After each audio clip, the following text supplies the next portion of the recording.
Welcome back to A World Gone Mad, the show where I sift through the roaring bonfire of destruction forged by the very people now roasting marshmallows over it and not giving a damn who they hurt. I'm Jeff Allen Wolfe, your sarcastic narrator, full-time explainer of the absurd, and designated driver in a country swerving off the road. You could be outside living your best life, smelling flowers, walking your dog, but you're not. You're here, which means you either still care or you've just run out of coping mechanisms. I want to start by thanking everyone who entered the $50 Amazon giveaway and sent in their answer to last Monday's episode question. If you emailed me and you got the answer right, you think you got it right, you're in. You're officially entered. Nothing changes that. You're locked. So no worries. Now, if you entered but you don't think you quite got the right answer, listen up. You've still got a shot. I'm giving everyone one more week to get it right and get into the drawing. Here's why. My podcast has been spreading. New listeners are showing up through social media, word of mouth, directories, and a few reached out saying to me, "Damn, I just found the show. Did I miss the contest?" So here's what I'm doing. I'm extending the contest one more week. But the rule still stands. You've got to answer the original question from last Monday's episode. That's the gate. No guessing, no shortcuts. If you're hearing this and you haven't entered yet, go back, listen to episode 123, send the right answer. If you entered and got it wrong, this is your second chance. And if you got it right the first time you're in, you're all set. Relax. Don't worry. Final deadline is Sunday night. Winner gets $50 from Amazon gift card. I'll announce it next Monday. Look for episode 123, $50 giveaway in the title. Details are there. That's it. Last chance. If you want in, now's the time.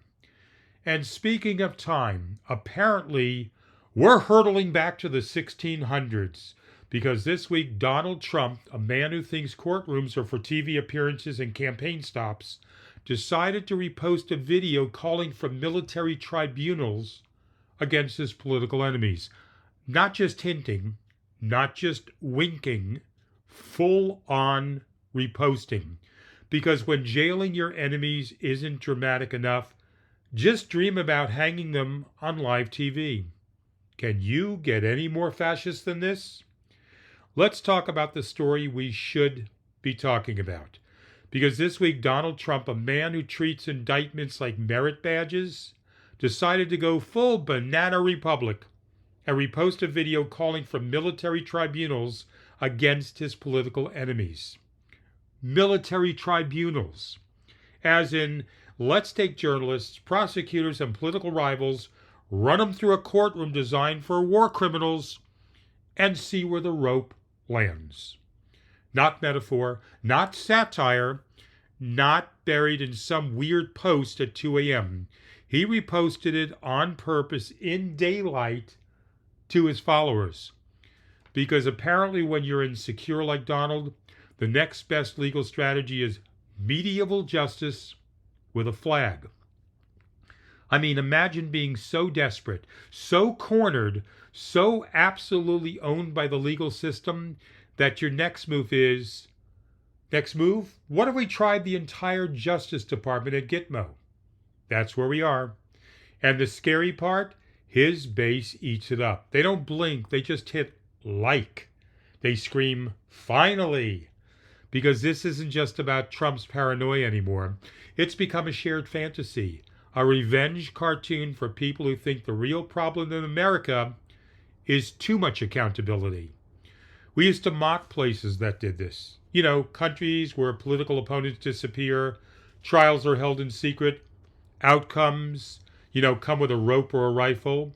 Now, one bad court ruling and Trump's out there playing dictator on demand. Not that he's had a lot of bad court rulings lately. This is beyond dangerous. It's fascist fan fiction with a marketing team. And the GOP leadership? Quiet, spineless, complicit. Half of them would co-sign this if he asked nicely. The other half are just praying he doesn't tweet their name. Because at this point, supporting Trump isn't about policy, it's about submission. Whatever he floats, they salute. And don't fall for the, well, he was just reposting, he didn't say it defense. That's the same gaslight they use every time. He didn't say it. He just amplified it to millions. He didn't suggest it. He just platformed it. And here's the real kicker. This guy actually won and is president again. That's not hyperbole. That's reality. So if you're hearing this and thinking, oh, he's just trolling. No, he's testing. Testing what he can say. Testing what you'll tolerate. Testing what gets cheers in a room that used to boo this crap. This isn't a campaign. It's a coup fantasy on loop, dressed up in red, white, and rage. And if you're not paying attention, you're already in the tribunal lineup. So let's say you're a public official. You do something nice for a wealthy donor. Maybe slip in a favor, smooth out a permit, kill a bill, whatever. And later, they give you a gift. Not a bribe, of course. No. A gratuity. Congratulations, according to the Supreme Court of the United States, you're not corrupt. You're just thoughtful. Because this week in a ruling so brazen, it should have come with a cigar and a brown envelope, the court decided that bribes are only legal if they're handed over before the favor. That's right. Afterwards, totally fine. Like tipping your waiter. If your waiter was also a senator and the tip was a beachfront condo. This is the moral logic of the ruling. Did you take money to influence your actions? No, I influenced my actions first, then took the money. Oh, okay. Carry on, sir. What the hell are we doing? This isn't just a legal technicality. This is the Supreme Court telling America that corruption is okay as long as you don't Venmo it in advance. It's like saying murder is illegal unless you apologize first, then commit the murder. We used to hide corruption. Now, we're itemizing it. The ruling basically says, don't worry about hiding the money in a freezer. Just wait a few days. Deposit it openly as long as you could say it wasn't a quid pro quo. It's a thank you note with cash. And this came from the same court where a sitting justice took luxury vacations from a billionaire, failed to disclose it, and then said, what? He's just my friend. Clarence, for shame. If your friends buy you $500,000 vacations and private jet rides, they're not your friends. They're your clients. So now we're in a place where the people deciding what's legal are also benefiting from the very thing they just legalized. Corruption isn't a loophole anymore. It's precedent. The highest court in the land just told every crooked official, as long as you wait until after the betrayal to collect the check, you're fine. We're living in a country where justice is blind, but apparently it's also wearing a Rolex paid for by a defense contractor. If you thought legalized bribery was bleak, wait till we've got 14-year-olds punching the clock next to ex-cons in the poultry plant. Because nothing says family values like gutting child labor laws so a 14-year-old can deep fry nuggets in a grease trap older than they are. Welcome to Mississippi, now serving sweatshop nostalgia with a side of hush puppies. So Mississippi, the state that proudly brings you the worst health care, lowest education, highest number of politicians who think shoes are optional, has decided the real problem with America is that the kids aren't working hard enough. That's right, they've quietly legalized child labor. Not fixed schools, not raised teacher pay, not expanded access to lunch programs. No, they took a look at a 14-year-old and thought, that kid should be handling boiling oil during a dinner rush. We're not talking about a summer job, sweeping popcorn at the movie theater. We're talking about full-on 10-hour shifts, working nights, weekends, and holidays in industrial kitchens, slaughterhouses, and job sites where more OSHA violations are than light bulbs. Mississippi basically rolled out the red carpet for sweatshop summer camps, except instead of s'mores and sing-alongs, you get third-degree burns and PTSD. And this wasn't passed with a press conference or fanfare. No, they slipped it through quietly like it was a shameful fart in church. Because even they know how grotesque this is. Let's be clear. This isn't about helping families. It's about creating a cheap, desperate, voiceless labor pool. Because nothing beats corporate profits like a 14-year-old who don't unionize and can't legally complain without a parent's permission slip. So picture it, okay? A ninth grader in a paper hat scrubbing at a grease trap that's older than the Constitution, clocking in while his classmates are at marching band practice, falling asleep during algebra because he pulled a double shift on the fryer. We used to protect kids from this crap. We passed laws after kids lost arms in textile machines. Now, we're throwing it in reverse like labor rights were some liberal mistake. And here's the cherry on this deep-fried dumpster sundae. This comes right after the Supreme Court said bribery's fine as long as it's post-dated. So yeah, once you legalize buying politicians, of course you're going to get laws written by the Chick-fil-A night manager. Welcome to America 2025. We can't afford school books or bus routes, but we've got a hard hat, a hairnet, and a 40-hour work week waiting for your teenager. Clock in, Junior. Your childhood's been outsourced. And speaking of horrifying child abuse, let's talk about what Trump wants your kids to chant at a football game. Because when you're President of the United States with a full nuclear arsenal and global crises on your desk, obviously the top priority is forcing sports teams to bring back names we retired for being racist. Welcome to the authoritarian tailgate, where presidential power gets used to rebrand mascots like it's 1952. So let's review. You're the President of the United States. The world's on fire, literally. There's inflation, climate disaster, floods, housing collapse, global tension, cyber attacks, and 2 wars simmering overseas. And you've decided to plant the full weight of your presidency behind bringing back racist sports teams' names. That's right, Donald Trump, the commander-in-chief of absolutely nothing resembling perspective, announced he wants to force teams like the Washington Commanders to go back to being called the Redskins, and the Cleveland Guardians to return to being the Indians. Because when you can't fix anything that matters, you double down on the one thing you can do. Weaponize nostalgia to rile up the base and punch minorities in the face while you're at it. This isn't leadership. This is your racist uncle drunk at Thanksgiving, but with Secret Service. Let's be clear. Nobody's actually asking for this. No one's camped out in the streets chanting, "Bring back the slurs." This isn't the will of the people. This is the will of one very fragile, very orange man who gets triggered when a corporation apologizes for something in history.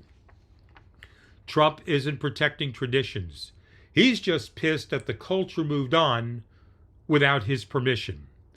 He saw a team name change and thought, that's an attack on me. Because in his world, if a mascot gets updated, that's tyranny. But if a sitting president uses his office to pressure private sports teams into reviving racially offensive branding, that's freedom. It's the most pathetic use of executive energy since Nixon asked the FCC to ban one toke over the line. Now let's talk priorities. He's got presidential authority, and instead of fixing anything, He's using it like a guy screaming at the manager of a Spirit Halloween store because they don't sell Confederate flag costumes. This isn't a policy. It's not even a real issue. It's a toddler's tantrum painted red, white, and blue. Trump's base loves this crap because it's performative, meaningless, and easy to clap along to. It's the same old playbook, make you mad at made-up enemies while he robs the place blind. Presidential strength apparently now includes rebranding racism as nostalgia.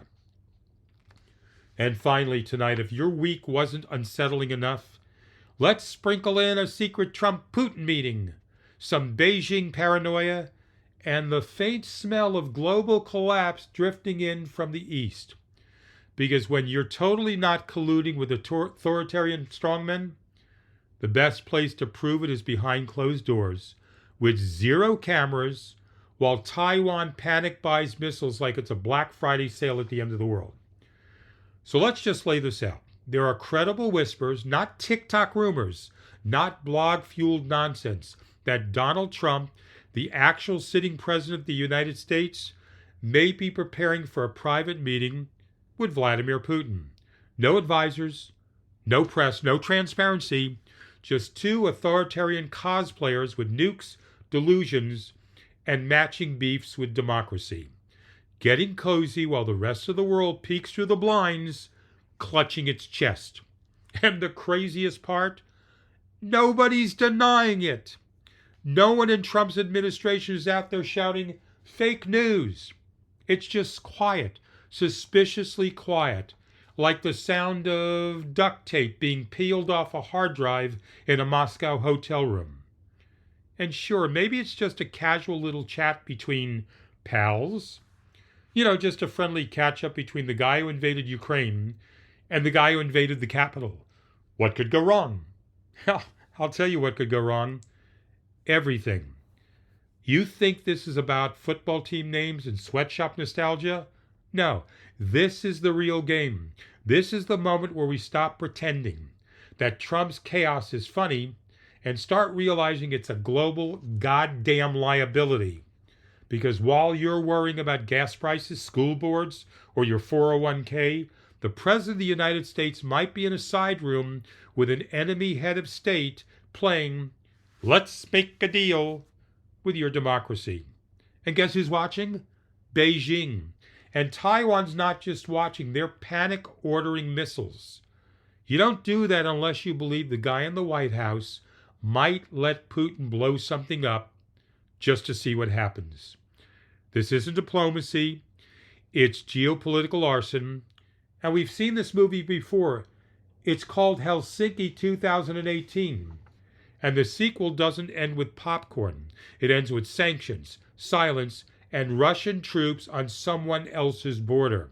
But hey, I'm sure it's fine. What's one unmonitored presidential summit with a known war criminal between friends? If there was ever a moment to stop laughing and start paying attention, this is it. Because while Trump plays shadow games with Putin, we're all standing around like, wow, that smoke smells weird. I don't have to be Nostradamus to know this. That's not smoke. That's democracy burning. Okay. I celebrated my birthday this weekend, and I want to thank every one of you, the Wolfpack listeners, who sent messages and greetings. That meant a lot to me. Thank you so much. And yes, I've extended the contest for 1 week. If you missed it, you've still got time. Just listen to episode 123 for how to enter the $50 Amazon gift card giveaway. If you've got thoughts, outrage, or conspiracy theories involving squirrels, I promise I won't say you're nuts. Yeah, I know, I had to go there. You can email me at madworldtalk@gmail.com, madworldtalk@gmail, or leave a voicemail 24/7. It's free, 833-399-9653. Don't forget to leave a review on Apple or Spotify. It really does help. I'll be back again Wednesday, but in the meantime, I will be digging through government documents to see if anyone trademarked the phrase, the Department of What the Fuck. I'm Jeff Allen Wolf. This is A World Gone Mad. Stay sharp, stay vocal, stay sane. But most of all, stay hopeful.